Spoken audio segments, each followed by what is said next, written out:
Okay, I just want to go a little bit into my setup here. Here I have just a lead battery. I'm connecting up here, and just turn on the switch and we get our coil tester going. And then I just want to go through and test a coil here.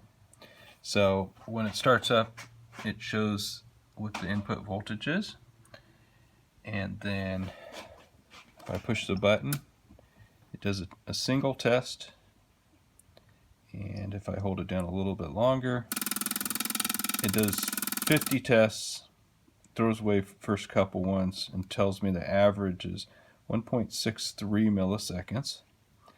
And if I hold it down for about 5 seconds, it runs this live, and I'm going to try to set this to 2 milliseconds. So I want to adjust this. I'm actually going to try to reduce the spring tension. And I'll start this again. Let's see. Oh, I guess I need to increase the spring tension. So I can do single test, or I can do that continuous one. And what I have is I have this tool here. There's a little notch in it, and it's actually a part of a multi frame rail, but you could just get any piece of metal. You do want something pretty hard. I have ideas of just getting an old wrench or something. This is probably overheated because I used an angle grinder, so I have had it bend on me a little bit, but just bend it back and things have been happy. So, okay, so that's about where I want it, but I have to actually bend the spring. So I keep going. Oops. Well, that actually looks pretty darn close. So just a little bit of adjustment there. Probably a little bit more than I wanted. Let's see if I can pull it back a bit.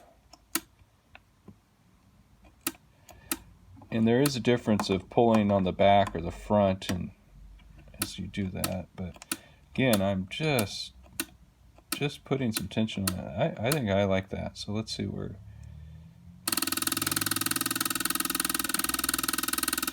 Okay.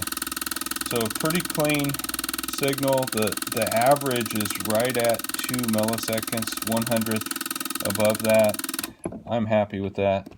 So that's a coil that's probably adjusted where I want it. I'm going to try some of these other ones I have. See what happens. This one is an example of a double spark. I'm not going to adjust it for the silly reason that I like it to display a double spark condition. But that showed what a double spark could do. And then here, let's see what this one does. This one, something's wrong in the tension. It should drop off right away, but I believe this is a capacitor issue, and I have to flip the switch in here to test that theory, which I have to grab a tool here that I can sneak in and flip the switch. A dental tool here. Let's see. I normally use a small screwdriver, but okay, so I flip the switch on the board and hold open the points, and I do the capacitor test, and sure enough, it's going to fail on me. It says it's 0 microfarads, so maybe that means I have no capacitor in there. So looks like the bad capacitor is contributing to, oops, I'm still in the capacitor test. Let me flip it back. But it's creating this waveform where I want a ramp where it just drops down straight away. It's not doing that, so that one's bad. bad capacitor. So we have an example of a double spark, a bad capacitor. Let's see what this one does. Again, I've kept a few of these coils just as a reference as I'm testing. This one, it's just a little bit erratic.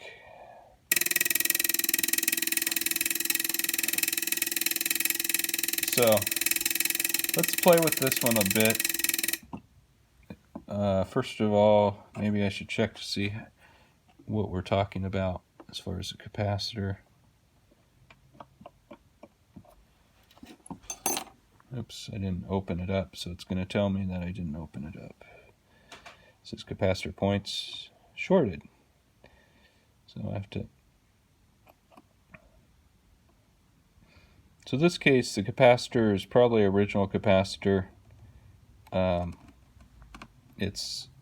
It's not exactly what we want as far as for the capacitor. And again, yes, I can change the capacitor, but I will just do the timing right now.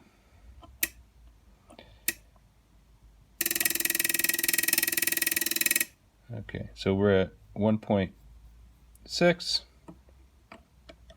I want to increase the tension.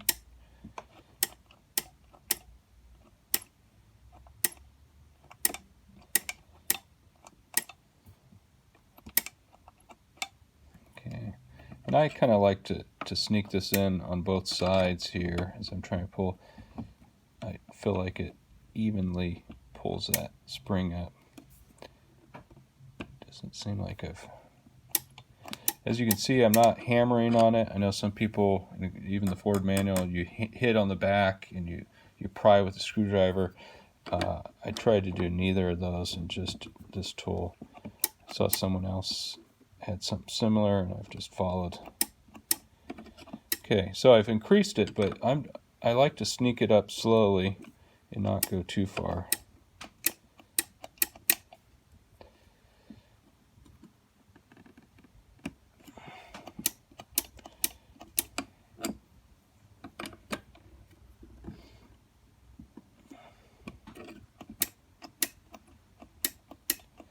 Okay, so that's a little bit erratic. Let's see where we're at. Okay, 1.87 is the average. And you can see it has some variation in there, but it's looking like it's getting there. So I'll go a little bit further. Again, this one's requiring a little bit of extra. You can even come on the back side and try to pull it down. I might break my own rule and have to hammer on one of these.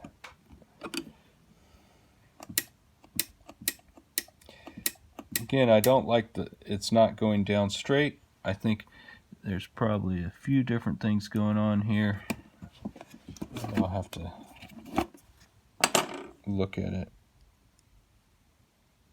I do see the spring cushion is working, approximately 5 thousandths by just looking at it. So I would probably want to change the capacitor before I do something too drastic here. So there's this. So this is the fourth coil. I'm going to go back to that first one that I thought I fixed. Put it around 2 milliseconds, and let's just see if it's still reading pretty good.